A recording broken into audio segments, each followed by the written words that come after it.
दोस्तों, सरकारी नौकरी को सबसे सेफ और स्टेबल ऑप्शन माना जाता है और उसे पाने के लिए देश के कई लोगों का एक सपना रहता है। लेकिन अब सामने आया है इन सपनों का सौदा करने वाला एक massive fake government job scam, जहां एक ऑर्गेनाइज्ड गैंग ने लोगों की सरकारी जॉब की चाह को एक बड़ा बिजनेस, एक धंधा बना दिया। और अब ईडी नेशन वाइड रेड्स करके इस घोटाले को पकड़ना शुरू कर चुका है। स्कैम क्या है, आइए आपको साफ तौर पे समझाता हूं। ये स्कैम कोई सिंपल स्कैम नहीं था, ये एक मल्टी स्टेट, मल्टी डिपार्टमेंट का फेक जॉब रैकेट था। गैंग ने सबसे पहले तो फेक ईमेल अकाउंट्स बनाए और फोर्ज यानी जाली अपॉइंटमेंट लेटर्स बांट दिए और इसके बाद गवर्नमेंट डिपार्टमेंट्स के लोगोस का इस्तेमाल करके, जी हाँ, जो लोगो होते हैं, लोगोस का इस्तेमाल करके लोगों को सरकारी जॉब्स का ऑफर लेटर ही दे दिया, बिल्कुल रियल जैसे दिखने के लिए, ताकि किसी को शक ना हो। इसके बाद जो इनिशियल फोकस था वो रेलवेज पर था, लेकिन इन्वेस्टिगेशन में ये पता चला कि भैया ये नेटवर्क सिर्फ रेलवेज का नहीं है, 40 से ज्यादा गवर्नमेंट ऑर्गेनाइजेशंस का है और 40 से ज्यादा गवर्नमेंट ऑर्गेनाइजेशंस के अंदर नकली नौकरियां बांटी गई हैं। ये अलग अलग डिपार्टमेंट्स तक में फैला हुआ है, जैसे फॉरेस्ट डिपार्टमेंट में, आरआरबी डिपार्टमेंट में, इंडियन पोस्ट में, इनकम टैक्स में, हाई कोर्ट में, पीडब्ल्यूडी में, डीडीए में, राजस्थान सेक्रेटेरिएट में और भी कई डिपार्टमेंट्स में ये नकली नौकरियां बांट दी गई। अब आइए आपको इस स्कैम का तरीका बताता हूं। गैंग ने पहले फेक ईमेल आईडीज और डोमेन्स यानी ऑनलाइन वेबसाइट बनाई जो ऑफिशियल गवर्नमेंट डोमेन्स जैसा ही लगता था, बिल्कुल वैसी ही वेबसाइट थी जैसी गवर्नमेंट की थी। अब इन ईमेल से उन्होंने एस्पिरेंट्स को ज्वाइनिंग लेटर्स भेज दिए, जिनके अंदर जॉब लोकेशन भी लिखा था, सैलरी भी लिखी थी और डेजिग्नेशन तक लिखा था। सब इतना ऑथेंटिक लगता था कि लोग उस पर पूरी तरह से विश्वास कर जाते थे।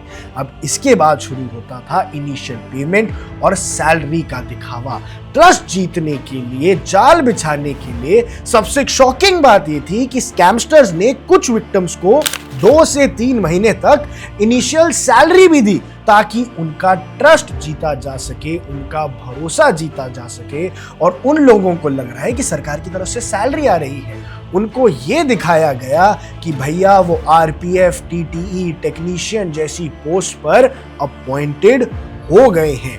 बस फिर उनसे आगे की फर्दर फीस ली गई और स्कैम शुरू हो गया। वेरिफिकेशन चार्जेस और प्रोसेसिंग फीस मांगी, जिससे ये कमाई की स्कैमस्टर्स ने। इस तरह की टैक्टिक से विक्टिम को ये लगता था कि ये रियल जॉब ऑफर है और ये खर्चा तो होता ही है। और इसके बाद फिर गैंग ने उनसे ट्रेनिंग फीस के नाम पर, ट्रेनिंग चार्जेस वेरिफिकेशन के नाम पर, वेरिफिकेशन चार्जेस प्रीटेक्स से पैसे निकाले और अपनी जेबों को भर लिया। और ईडी अब ये समझ गई है, तो ईडी ने कौन सी जगह पे रेड की है, आइए आपको बताता हूं कि कहां छापा मारा। 8 जनवरी 2026 को इन्फोर्समेंट डायरेक्टोरेट ने, ईडी की टीम ने 6 स्टेट्स में 15 लोकेशंस पर छापा मारा है। बिहार में, मुजफ्फरपुर में, मोतिहारी में, वेस्ट बंगाल में, कोलकाता के अंदर, केरला में भी इरनाकुलम और पंडलम, अदूर, कोदूर जैसी जगहों पर यह छापा मारा गया। तमिलनाडु के चेन्नई में, गुजरात के राजकोट में और उत्तर प्रदेश के गोरखपुर में, प्रयागराज में भी ये छापा मारा गया। लखनऊ भी इस लिस्ट में शामिल है। ये जो रेड्स है ये मनी लॉन्ड्रिंग एंगल से हो रही है, क्योंकि स्कैम के जरिए पैसा सर्कुलेट किया गया और इलीगल ट्रांजैक्शंस भी किए गए। यानी एक तीर से स्कैमस्टर्स ने 2 निशाने लगाने की कोशिश की है।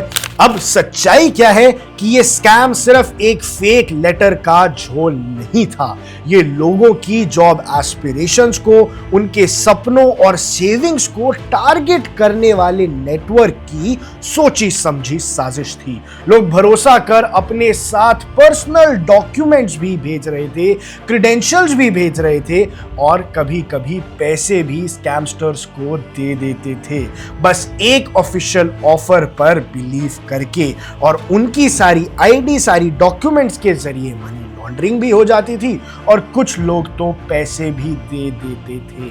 अब दर्शकों, जरूरी चेतावनी ये है कि अगर आपको कभी किसी ईमेल या व्हाट्सएप नंबर से गवर्नमेंट जॉब का ऑफर मिले तो भैया हाथ जोड़ के ये रिक्वेस्ट है कि हमेशा ऑफिशियल रिक्रूटमेंट पोर्टल्स जिसमें .government.in पर वेरीफाई जरूर करो और बिना वेरिफिकेशन के किसी को भी कोई भी पैसा मत भेजो।